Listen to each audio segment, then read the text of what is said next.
Lennox is much bigger than me, so I'm not going to say too much because I wouldn't be able to handle it if he came up to me in person. But Danny Gathone here for Pro Boxing Fans. We're in Belfast. Frank Smith, what's going on? You go 7 years without doing a show here, and then there's 2 in a couple of months. I know. Well, was it 7 years since we did Ryan Burnett? 6-7 years. 6-7 years, bloody hell. Look, we saw that night on December 2nd, albeit it didn't go mixed way, it was a great atmosphere and it showed the appetite for the sport of boxing here. And that's what we want to see. We want to invest in markets that get behind boxing, and Belfast is one of those markets. And right now you've got the fighters, the likes of Lewis Crocker, who's headlining on Saturday night.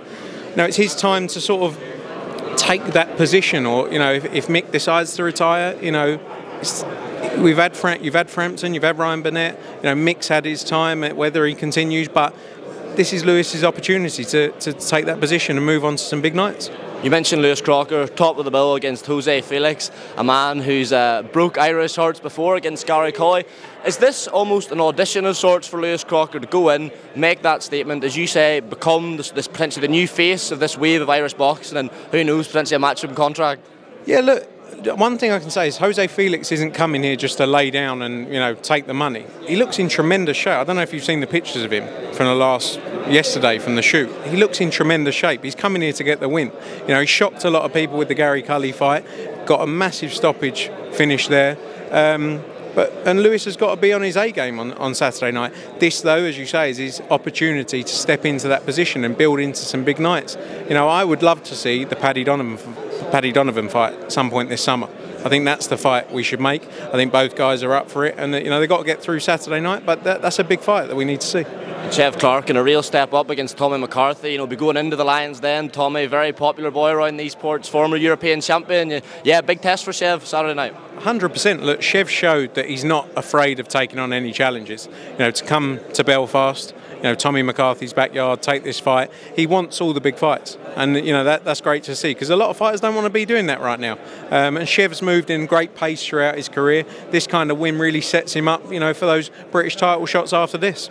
Moving away from Saturday night, Frank, Matchroom have announced part of the schedule for the next few months. Standout, from what I've seen online, is certainly Dalton Smith, Jose Cepeda, former world title challenger. Don't think too many people were expecting that much of a step up for Dalton, and yeah, huge night for him in Sheffield. Yeah, but I think it's what Dalton needs. He wants to move quickly. He wants the big fights. Every conversation we're having with him and his team, and Sean O'Toole and Grant, that he wants to move into those big fights this year. And in order to do that, he needs this kind of win against Cepeda. It's going to be a tough fight for him, but you have to commend him for taking a real fight.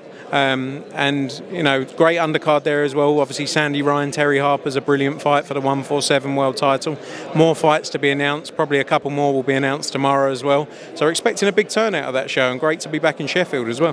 The last time we saw Cepeda out was against Richards and Hitchens, and without being disrespectful, he wasn't overly competitive in that fight. Is there a danger if Dalton struggles with Cepeda that people will draw comparisons with that Richards and Hitchens fight and maybe sort of curtail their expectations of Dalton? I think, in honesty, Richardson Hitchens' style is tough to look good against, is the reality. I think when you look at Zepeda's other fights, he's a real test for Dalton Smith, and I think that's why you've seen the reaction you've seen, is because people respect the fact he's taken this fight, and I think he's in for a tough night. So moving on, Frank, got to talk to you a bit about AJ Ngannou. Lennox Lewis has had a bit to say. We've saw this building of AJ Ngannou and Fury Usyk as 2 potential semi-finals, with the winner of Josea Ngannou potentially going on to fight for the undisputed title. Lennox has said he doesn't believe that fight the winner of that fight is necessarily deserving of an undisputed fight. Doesn't think Francis Ngannou is a worthy contender for a fight of that magnitude. Eddie's sort of came back on social media. Just your response to Lennox's comments? Lennox is much bigger than me, so I'm not going to say too much, because I wouldn't be able to handle it if he came up to me in person. But let's just focus on what's good. We're making great fights for the sport. If AJ can come through in that fight against Francis Ngannou, it does set up a huge undisputed fight. Francis Ngannou beats Anthony Joshua, he's gone in and arguably, in many people's opinion, I thought it was a lot closer personally, but beaten Tyson Fury in many people's opinions, and then gone and beat Anthony Joshua. He's beat 2 of probably the top 3 heavyweights right now. So what more can you do? But look, we have to focus.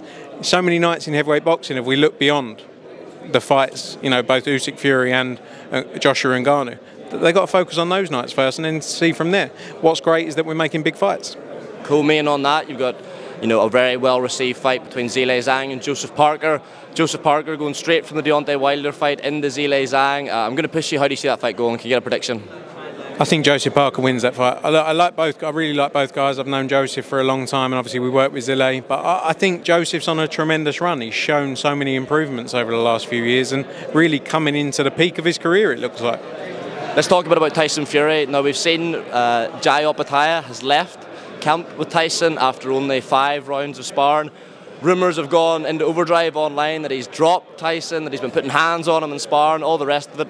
Jai's came out, like any good sparring partner would, and said there's no truth to any of this.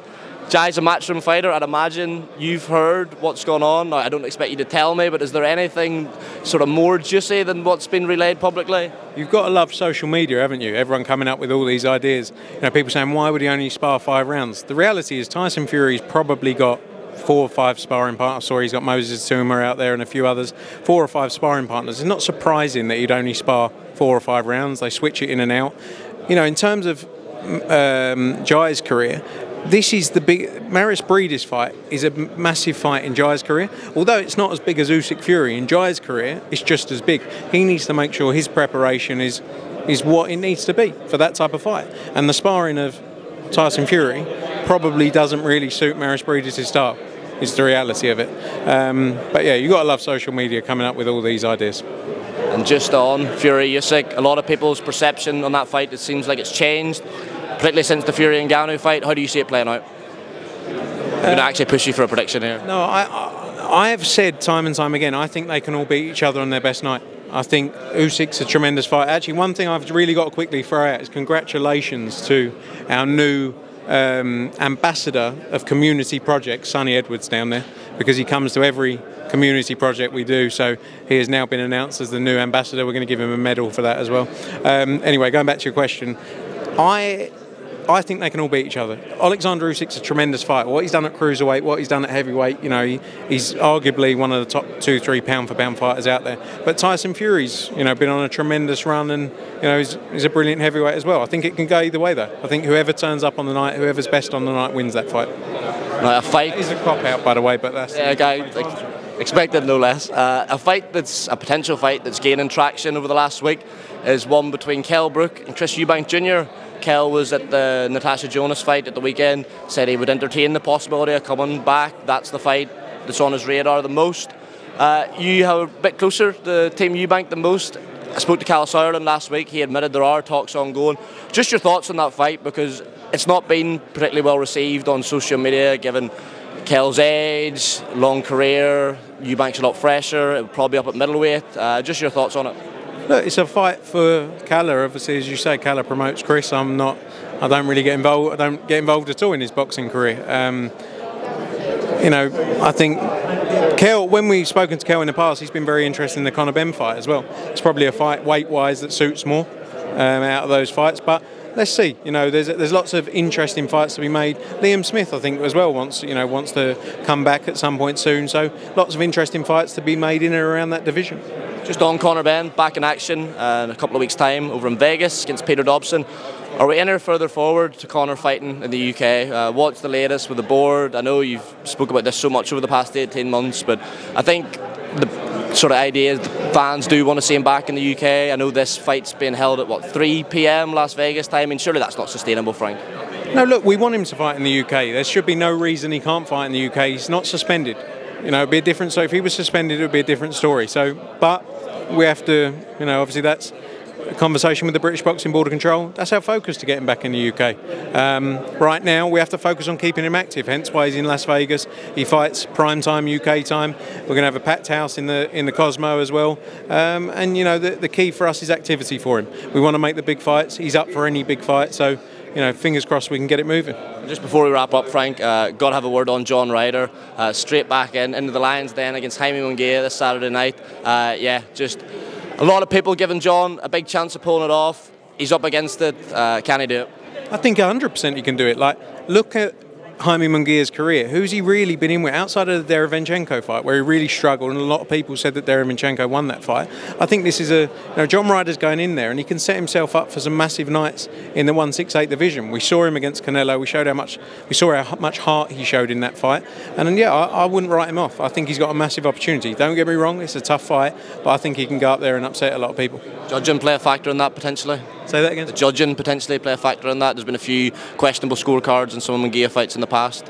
Hopefully not. Hopefully not. Hopefully it's fair judging. That's all we ever expect. But he's got to go out there and he's got to work from round one. And that's what he's got to do. And but I think he can cause an upset in there. Frank, thanks for the time. Enjoy the rest of the week in Belfast, and yeah, hopefully back here in another few months. Cheers, mate. Thank you. Thanks, Frank. Cheers. Top man.